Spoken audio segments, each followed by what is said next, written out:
புதுக்கோட்டையில் தபால் நிலையத்தில் சேமிப்பு கணக்கு இருந்தால் 15,000 செலுத்தப்படும் என்ற வதந்தி காரணமாக பொதுமக்கள் இரண்டாவது நாளாக முண்டியடித்து கூட்டமாக கூடியிருக்கிறார்கள்.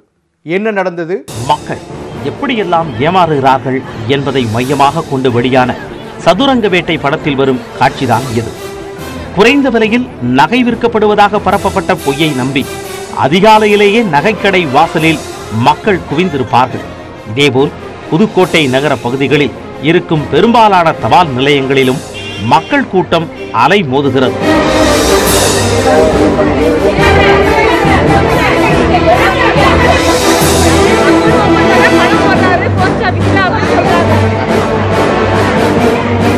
வாக்காளர்கள் அருகில் உள்ள தபால் நிலையங்களில் ஜீரோ பேலன்ஸில் சேமிப்பு கணக்கு திறந்தால் அதில் 15,000 ரூபாய் முதல் 20,000 ரூபாய் வரை பிரதமர் மோடி செலுத்துவார் என யாரோ கொளுத்தி போட்ட வதந்தி காட்டு தீயாய் பரவி கொண்டிருக்கிறது புதுக்கோட்டையில்.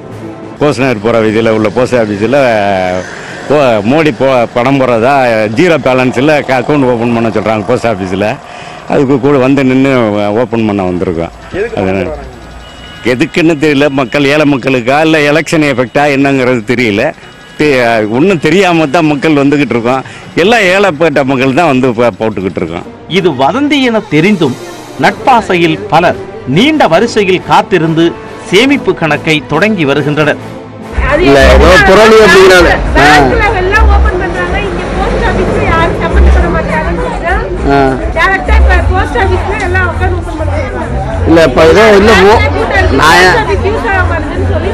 மோடி ஏதோ பணம் போடுறாங்க அப்படிங்கிற மாதிரி சொல்றாங்க.